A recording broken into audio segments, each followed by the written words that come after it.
السلام عليكم، يا رب تكونوا بخير.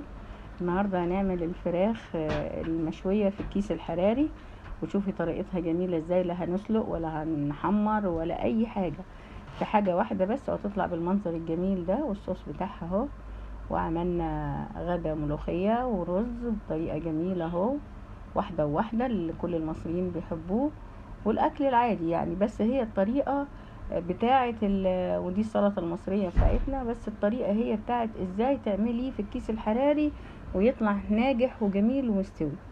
وهو خد يعني حوالي 40 دقيقة كده يعني، او حسب يعني الفراخ بتاعتك كبيرة او صغيرة. هي دي متوسطة. شوفوا جميلة ازاي، مستوية خالص، مش مهرية ولا مش مستوية يعني، ولا فيها حاجات مدممة ولا حاجة، ولا هننقعها ولا هنخليها 6 ساعات. يعني لو ضيف عندك هوب هاتي وتبلي وحطي في الكيس الحراري وهتدوقي طعم خيال خيال فعلا. ولا تنقعيها في الحاجات اللي هنحطها معانا بقى في التتبيلة. بنجيب بصل، بناخد البصل وادي الكيس الحراري اهو، اي نوع اللي هو الاحجام الكبيرة يعني. هو ده مكتوب عليه 35 في 43، بيبقى في السوبر ماركت.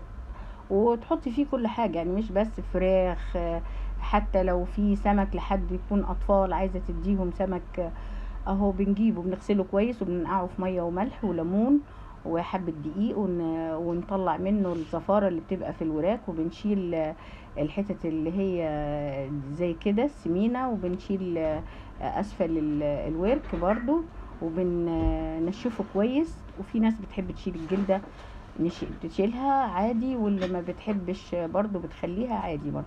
انا في يعني كام واحد شلت الجلدة منه.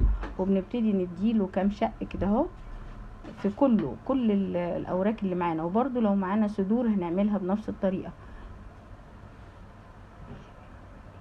بنجيب منديل وبنشفها بيه، وعشان نتأكد ان هي ما فيهاش مية ونضيفة خالص يعني، عشان المية بتاعة النقع وبتاعة الزفارة ما بتبقاش ليها اثر.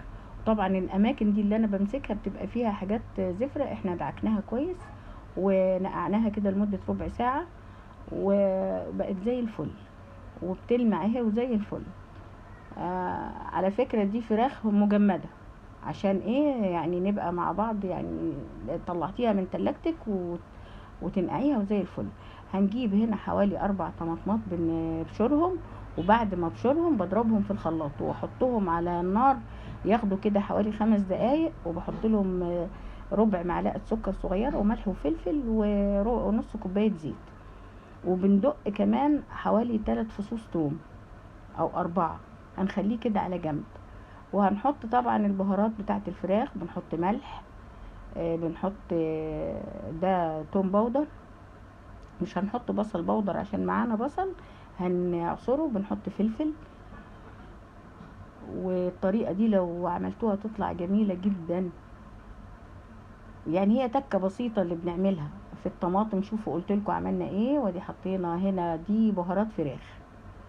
وانا عندي هنا الروزميري واللورا والحاجات دي من بدري، بقول لكم ان انا طحناها مع بعض، وجوزة الطيب وحطيت حتتين هنا. حطينا عصير البصل اللي عصرناه، وحطينا حتتين مستكة يعني فصين مستكة، بس ايه الفيديو كان سريع ما بانوش.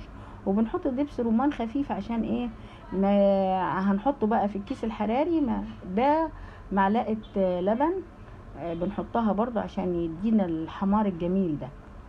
وهنقلبه كويس مع بعض. والثوم كده خليناه على جنب، بقينا في الفتحات دي نحط حتت صغيرة كده صغيرة.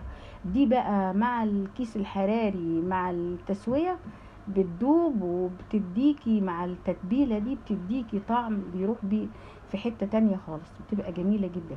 وهنتبلها بالصوص اللي احنا عملناه ده.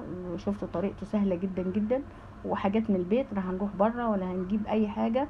وبنقلبها كده فيه، ومش هنخليها لا ساعة ولا 6 ساعات ولا حاجة. في ساعتها كده هنجيب كيسنا، واهدي كمان معلقة اللبن كبناها عليها، وبتبقى طريقة جميلة خالص وحلوة. وبنجيب الكيس بقى بتاعنا بعد ما بنستناش ان هي تقعد وتشرب التتبيله، لانها هي اما تدخل النار هتشرب، وهتبقى الاكتر من نص ساعه قاعده موطيين عليها، او يعني تدوسي تضغطي عليها كده بس تخلي بالك من الكيس. هنا طلعنا الكيس اهو، ودي بتبقى بتيجي مع الكياس الرباط اللي بنربطه بيه. مثلا لو 5 اكياس بتبقى فيه كده قطعة فيها 5 قابض اللي بيربطوا بيه، زي الحاجات اللي بنشتريها. ويعني وممكن برضو لو عندك دقيق ترشي، لو لسه اول مرة تعفري الكيس كده بالدقيق عشان ما يلزقش فيه، لو انت اول مرة هتستعمليه ومش هتعرفي مثلا وقت التسوية او استوى ولا لا، او اول مرة يعني لازم تعفري الكيس بشوية دقيق. فانا بقيت مخليه بالي بقى عشان ما كانش ما عندي دقيق. هنبتدي يعني الواحد بيتصرف، هنحطه كده ونرصه بقى، نرصه كويس في الكيس بحيث ان كل واحدة تاخد ايه راحتها في الكيس عشان التسوية توصل للكل. والصوص بتاعنا بنكبه فوقيه. ممكن بقى لو عندك بطاطس، بصل وبطاطس، خضار مشكل، اي حاجة بتحبي انت بالفراخ، الاكلات دي تحطيها جوه الكيس، وتبقى بالمرة اكلة، اكلة جاهزة كلها بالمرة، بالفراخ بالصينية البطاطس بكله، او كوسة او اي خضار انت بتحبيه تحطيه معاه، لانه هيشرب من الصوص بتاعه وهيطلع جميل جدا. وحطينا هنا قرن فلفل يدينا نكهة كده حلوة. يعني كل حاجات دي انت بتحطيها، طبعا احنا قلنا الاكل ما فيهوش كتالوج، الرغبة بقى بتاعتك، بس ايه الواحد ما يفتكس يعمل حاجات بسيطة. هنبتدي بقى نلم الكيس كده زي البليسيه، ونديله كام تخريمة خفيفة، خرمين 3 بس كده هو بسن السكينة، وحاولي ان هو ما يتفقعش منك يعني الكيس. بس هنبتدي بقى نلم الكيس بالقابض ده بتاعنا ونربطه، ونكون الحاجة اللي هنحطها فيها مثلا صينية ألمونيا، صاج فرن، اي حاجة موجودة هنحطها فيها، هنشيله كده ونحطه فيها. انا حطيته هنا في البايركس بس، وتكون الفرن بقى انت مسخناها جدا، واول 10 دقايق حطي فوقيه غطا، بعد الاول 10 دقايق شيلي من فوقيها الغطا. هنا استوت بقى وابتديت. اوعي وخلي بالك لان البخار بيطلع على الايد.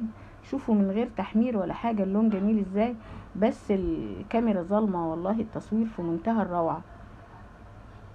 شوفوا شكله جميل ازاي، واللون والريحة وطعمه جميل جدا جدا جدا، يعني ما يتوصفش، هتجربوه وتشوفوه. وادي هنا لما طلعناه بقى للتقديم، ريحته حلوة وجميل ومستوي، وحتى العظم بتاعه دايب سبحان الله، يعني جميل جدا ما بياخدش وقت معاكي. يعني لو عندك ضيوف او عندك حاجة بتحطيه وترتاحي منه وتعملي حاجة تاني. وابقوا اشتركوا في القناة وفعلوا الجرس.